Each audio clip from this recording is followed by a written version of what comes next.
Selasa 12 Mei 1998, aksi unjuk rasa mahasiswa Trisakti di kawasan Grogol, Jakarta Barat jadi titik balik sejarah Indonesia.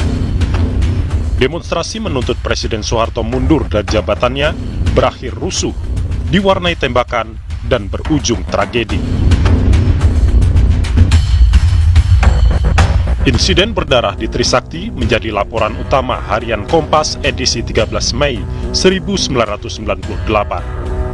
Simpang siurnya informasi kala itu membuat media melaporkan ada 6 mahasiswa yang tewas. Belakangan diketahui ada 4 mahasiswa yang meninggal dalam peristiwa tersebut.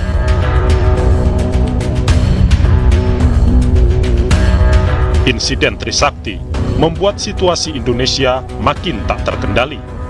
Tewasnya 4 mahasiswa menciptakan amarah di mana-mana. Kerusuhan dan penjarahan terjadi di sejumlah titik di Jakarta. Jakarta pun lumpuh.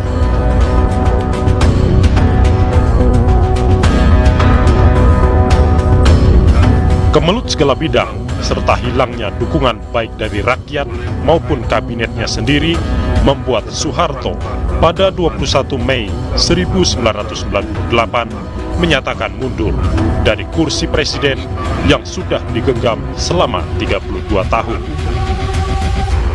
Memperhatikan ketentuan pasal 8 Undang-Undang Dasar 1945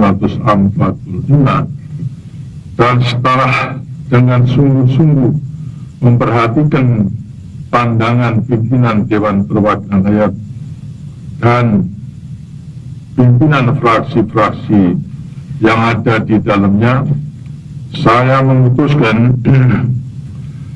untuk menyatakan berhenti dari jabatan saya sebagai Presiden Republik Indonesia terhitung sejak saya bacakan pernyataan ini pada hari ini, Kamis 21 Mei 1998. Mundurnya Soeharto menjadi babak baru perjalanan bangsa Indonesia. Orde Baru tumbang, digantikan Orde Reformasi. Seusai Soeharto mengundurkan diri dari jabatannya, B.J. Habibie melanjutkan estafet pemerintahan, mengucapkan sumpah sebagai presiden. Lahirnya reformasi disambut mahasiswa dan rakyat dengan gembira. Semua berharap perubahan yang lebih baik. 20 tahun sudah reformasi dan tragedi 12 Mei 98 berlalu.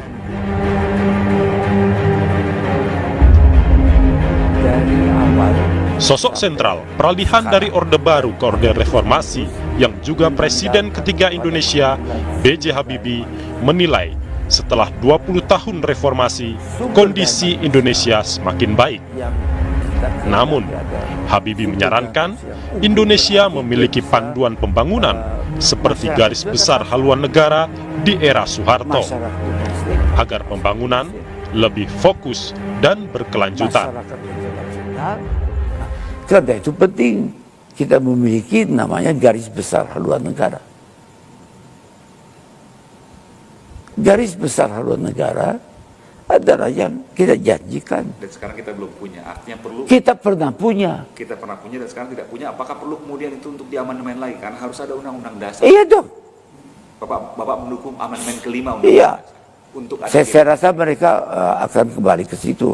Itu yang dikembalikan. Dan itu harus ya Pak. Saya rasa harus. Tanpa itu tidak konsisten. Karena kalau kita misalnya ya mempunyai garis besar haluan negara, misalnya itu akarnya di mana? Garis besar haluan daerah. Kini, 20 tahun sudah Indonesia menjalani Orde Reformasi. Ada kemajuan, namun Indonesia juga masih harus mengejar sejumlah ketertinggalan.